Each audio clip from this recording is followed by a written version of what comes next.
नमस्कार, मैं भावना स्वागत करती हूं आपका आज तक 24 न्यूज में। आइए करते हैं आज की ताज़ा खबरों की शुरुआत। शासकीय नवीन विधि महाविद्यालय के ऑडिटोरियम में संकल्प दिवस के उपलक्ष्य में एक व्याख्यान कार्यक्रम का आयोजन किया गया। महाविद्यालय के प्राचार्य डॉक्टर इनाम उर रहमान की अध्यक्षता में दिनांक 21 फरवरी 2022 को समय प्रातः 11 बजे आरंभ होकर दोपहर 3 बजे तक संपन्न हुआ। प्रोफेसर डॉक्टर अनीता जी गहलोत एवं डॉक्टर भारती जी जोशी द्वारा जानकारी देते हुए बताया कि शासकीय नवीन विधि महाविद्यालय एवं जम्मू कश्मीर अध्ययन केंद्र एवं मित्र मेला के संयुक्त तत्वाधान में व्याख्यान का आयोजन संकल्प दिवस के उपलक्ष्य में महाविद्यालय ऑडिटोरियम में विषय भारतीय संविधान की प्रस्तावना आयोजित किया गया। उक्त कार्यक्रम में उक्त अतिथि एवं मुख्य प्रवक्ता रूप में माननीय न्यायमूर्ति RS गर्ग जी, विशेष आमंत्रित अतिथि के रूप में आदरणीय श्री SL गर्ग जी एवं आदरणीय सूरज शर्मा जी, वरिष्ठ अधिवक्ता मध्य प्रदेश उच्च न्यायालय इंदौर बेंच एवं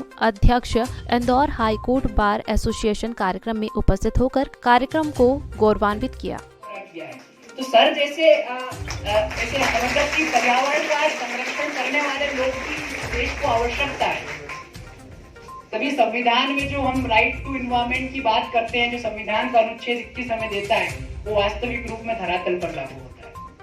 सरकार ने विवाहित प्रधानमंत्री से कहा कि साहब मैं आपसे शादी करना चाहती हूँ। टाटा जी को थोड़ी देर लगा मुस्लिम महिला से शादी सब बात, तब भी उन्होंने कहा ठीक है मैं शादी करने को तैयार हूँ। तो वो तो कुछ सोच के आई थी। पत्रकार का दूसरा क्वेश्चन था कि मुंह दिखाई में मुझे चाहिए कश्मीर। तो प्रधानमंत्री मतलब जितने प्रधानमंत्री हुए हैं, मतलब जवाहरलाल नेहरू जी से लेकर मोदी जी तक हमने भी देखा सुना है, जो समझा, तो सबसे हार्डी जवाब प्रधानमंत्री अटल बिहारी जी थे। उन्होंने तुरंत उसको जवाब दिया कि दहेज में मुझे पूरा पाकिस्तान चाहिए। Thank you. हम उन्हें पद्मश्री मानते, लेकिन ऐसे किसी को पद्मश्री नहीं मानते जो हमारे देश के उत्थान के लिए काम करता है। हम ऐसे किसी व्यक्ति को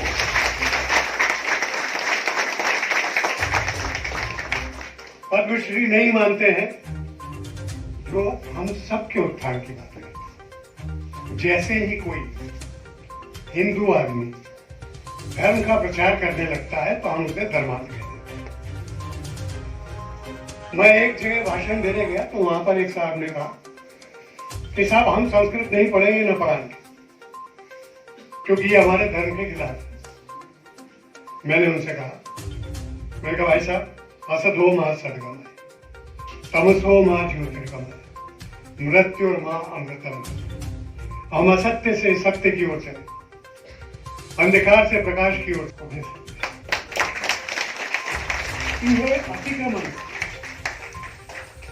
चाहे धार्मिक हो, आर्थिक हो, सामाजिक हो या जमीन हो, यह अतिक्रमण ही तो हमारा दुर्भाग्य है। दोस्तों, नपुंसक सरकार, अक्षम प्रशासन एवं पंगु पुलिस प्रणाली, यही हमको हमारे संविधान में। सरकार से आप बात करें कि साहब मिस्टर एक्स के केस में ऐसा आदेश हाईकोर्ट ने दिया, उसका आपने पालन किया। वाई का केस भी बिल्कुल वैसा ही है, पालन कीजिए। सरकार का जवाब। जज है मेरे सामने गोवा घाटी से। सर जब आखिरी समय गोवा घाटी से उन्होंने उस चीज़ को समाप्त किया, उनकी जो कार्यप्रणाली थी उसको समाप्त किया। और आज जो है हमारे बीच में उनका आभार हम व्यक्त कर रहे हैं। और सर से बात करवाते हैं कि सर की क्या सोच और क्या नई दिशाएं बच्चों को जो देना चाहती थी, वो क्या उन्होंने बोला। और उनकी वाणी कितनी शब्दों के अंदर, बहुत छोटे शब्दों के अंदर बहुत ज़्यादा उन्होंने बोला। तो आप बात करवाते हैं। आप क्या चाहते हैं? आपका परिचय दीजिए। मैं 1948 में पैदा हुआ, 1971 में वकील बना, 94 में जज बनने के बाद मैं छत्तीसगढ़ का 2000 में छत्तीसगढ़ का प्रथम मुख्य न्यायाधीश बना। वहाँ से पटना से गुजरात, गुजरात से फिर मध्य प्रदेश और मध्य प्रदेश से ट्रांसफर होकर अंततः मैं गुवाहाटी हाईकोर्ट पहुंचा, जहां पर 7 राज्यों का एक ही हाईकोर्ट था और 7 राज्यों का एक ही चीफ जस्टिस था। जो भी विधि के छात्र हैं उनसे मैं 2 ही बातें कहना चाहता हूं। पहला, अपनी बात को रखो ईमानदारी से। किसी भी सत्य को जानने का अधिकार एक जज का है और किसी सत्य को किस तरह से इंटरप्रीट करना है यह आपका अधिकार है। यदि मुझसे आपने झूठ कहा तो you are likely to win a case but you will lose your case. If you want to be in the race, you have to have a solid face. Sir का कहने मतलब फेस को यही देख के बता सकते हैं सर। आपका चेहरा सुंदर हो न हो, लेकिन जैसे ही आप जज के सामने खड़े तो जज को एक कंफर्ट फील होना चाहिए, और इस बात का कंफर्ट कि मेरे सामने जो आदमी खड़ा है ये तथ्यों की बात करेगा, कानून की बात करेगा, कोई असत्य बात नहीं है। किसी भी मुकदमे में, जैसा मुझसे एक ने पूछा और मैंने जवाब दिया, 3 चीजें स्पष्ट है। पहला, खर्चा, दूसरा देरी, और तीसरा अनसर्टेनिटी। हमको मालूम नहीं ऊंट किस करवट बैठे। सही। ग्लास आधा भरा है या आधा खाली, ये दोनों बातें हमारा दृष्टिकोण, सत्य नहीं। सत्य है कि ग्लास बड़ा है, पानी कम। तो सर से मैं कौन सवाल क्वेश्चन करना चाहता हूँ कि पता कैसे लगाते हैं कि राइट है या रॉन्ग है? मैंने जैसा कहा ना, आपका चश्मा मुझे फिट बैठा और मैंने ग्लास को नीचे से देखा तो ग्लास आधा भरा है क्योंकि नीचे से पानी दिखा। इनका चश्मा फिट बैठा, मैंने ऊपर से देखा तो ग्लास खाली है। कंफ्यूज तो रहता होगा जब आप डिसाइड करते हो। जज इस बात को कभी डिसाइड नहीं करता कि जो वो कह रहा है वो सत्य है। जज अपने प्रत्येक निर्णय में लिखता है मुझे सत्य यही परिलक्षित होता है। This appears to be true. अच्छा, आपके कार्यकाल में किसी को फांसी मिली है? मैंने नहीं दी। उम्र कैद तो सैकड़ों को दी। अच्छा, प्रकरण की परिस्थितियों को देखते हुए हमेशा उम्र कैद, अलग अलग कैद मैंने दी। तो सर आपको जब जज की से आप कोई क्वेश्चन करके आप हट जाते थे, घर जाते थे, तो उसको आप उस समय कैसा फील होता था? मैं हमेशा एक संतुष्टि का भाव लेकर घर जाता था कि मैंने मनसा वाचा कर्मा अपने हिसाब से जो किया वो ठीक किया। मैं किसी बाहरी प्रभाव में नहीं था, किसी चेहरे को देखकर मैंने न्याय नहीं किया। मैंने तथ्यों और कानून के आधार पर न्याय किया। मैं आपको बताऊं, हमारे यहाँ एक कंसेप्ट है लॉ का, विधि, लेकिन हमारे यहाँ उस कंसेप्ट में लोग भूल जाते हैं कि विधि और न्याय 2 अलग अलग बातें हैं। विधि जो किताबों में लिखी है, न्याय जो न्यायाधीश करता है। मेरे सामने मान लीजिए एक माँ जिसने भूख मिटाने के लिए रोटी चुराई बेटे के, एक पिता जिसने बच्चे की फीस भरने के लिए चोरी की, एक शराबी जिसने शराब पीने के लिए चोरी की। तीनों उपस्थित हैं और तीनों सिद्ध दोषी। मुझे अधिकार है न्याय में कि डांट फटकार से लेकर 7 साल तक की मैं सजा दे सकती। क्या सभी को डांट फटकार छोड़ दूं? सभी को 7 साल की सजा दूं?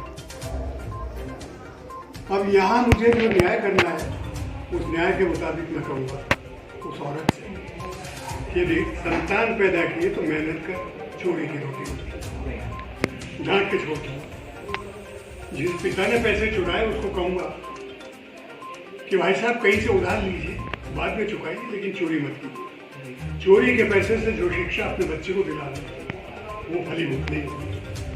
शराब के लिए जिसने पैदा, उस पिता के ऊपर मैं कोर्ट उठने तक की सजा, उतना ही जुर्माना जितना चुराया करके जुर्माना वसूल होने पर जुर्माना वसूल होने की स्थिति में फरियादी को मिला। जिसने शराब के लिए पैसे चुराए उसको 6 महीने की सजा। सर एक और सवाल है आपसे, इस गरिमा तक पहुँचने में आप कितनी कठिनाइयों का सामना करना पड़ा वो जरा बताया। मुझे ऐसा कभी नहीं लगा। कि मुझे दिक्कत रही या पढ़ने में या कहीं लंबा किस्सा है वैसे तो वो। लोगों ने धक्का मारा तो बहुत कुछ लोगों ने क्योंकि उजाला जब सूर्य जब चमकता है तो उसके अंधकार में देख सकते हैं अपन। अभी आपने जैसे कहा कि उसके नीचे अंधकार होता है वो नहीं देख सकते क्योंकि सूरज चमकने वाली चीज के नीचे हमेशा अंधेरा होता है। नहीं, बड़ा लंबा किस्सा है, फिर कभी बात चलेगी इस बारे में। आपसे कि मैं कैसे सर ने बहुत अच्छी बात कम समय में कम वक्त में बहुत अच्छी बात बताई। अब जो यहाँ के जो प्रिंसिपल हैं सर उनसे भी आपसे मुलाकात करवाते हैं। जी सर आपकी बहुत तारीफ सुनी है सर, इसीलिए हम आए हैं। नहीं बताएं सर मेरे बारे में आप क्या पूछ रहे नहीं जी हैं? आप जो बताना आप कितना अच्छा बच्चा को पढ़ाते सब बच्चे भी तारीफ करते हैं आपकी। नहीं, जहाँ तक जज साहब ने भी बताया आपको कि लॉ में और जस्टिस में बहुत बड़ा फर्क है। एक खाई है और उस खाई में किस तरह से एक एडवोकेट काम कर सकता है, उस किस तरह से उसमें न्याय दिलवा सकता है। क्योंकि हम तो केवल फर्स्ट प्रिंसिपल्स लॉ के बताते हैं, बाकी सेकंड प्रिंसिपल तो हमें जजेस से मिलते हैं। तो उन सेकंड प्रिंसिपल्स जो जजेस जनरेट करते हैं, जो बनाते हैं मतलब जो है, तो उनको हम बच्चों तक पहुंचाते हैं। उनको किस तरह से यानी जो है उसमें, क्योंकि आज जो समाज के अंदर विधि और न्याय के अंदर जो गैप पैदा हो गया है, तो किस तरह से हमारे बच्चे जो है उस गैप को भर सकते हैं, कि कौन से प्रिंसिपल्स हैं जिससे कि उस गैप को भरा जा सकता है और हम बच्चे जो है हमारे जो है उस आम आदमी को जिसको न्याय की जरूरत है तक न्याय पहुंचा सकते हैं। उस वो कोशिश करते हैं और उसी हिसाब से कि किस तरह से ये न्याय प्रदान करने में अपनी मदद करें। मतलब जाके कोर्ट के अंदर उसमें टीचर का काम एक्चुअली क्या है कि हर बच्चे के अंदर एक एंजल छिपा हुआ फरिश्ता है, और उस फरिश्ते को टीचर अगर चाहे तो उस फरिश्ते को बाहर लेके आ सकता है। और हमारी कोशिश यही रहती है कि हम बच्चे को इस तरह से ग्रूमिंग करें, इस तरह से उसे बनाएं कि वो फरिश्ता जो है उसका बाहर आ जाए और वो वाकई में जो है न्याय दान में। एक और क्वेश्चन था, अभी कुछ समय पहले सर अभी बोल रहे थे कि आपके दोबारा बनाए हुए जज बहुत सारे हैं, तो सर कितने लोग आपकी तरक्की कर रही है? मैं तरक्की तो नहीं करवाई, पर मेरा काम पढ़ाने का है। तो शिक्षा सर सबसे बड़ा सम्मान। एक लंबे समय से मैं 86 से ही मैं जब से नौकरी में आया तब से मैं पढ़ा रहा हूँ, और शायद ही कोई दिन रहा होगा जिस दिन मैंने 2 घंटे बैठ के किताब नहीं पढ़ी। कहीं अगर मैं बाहर नहीं गया तो मैंने वहां पर पढ़ा और पढ़ने का, और अगर मैं इंदौर में रहा जहाँ पर मेरा हेडक्वार्टर रहा, मैंने हमेशा बचूंगा। देश दुनिया की तमाम ताज़ा खबरों के लिए चैनल को लाइक, शेयर और सब्सक्राइब जरूर करें।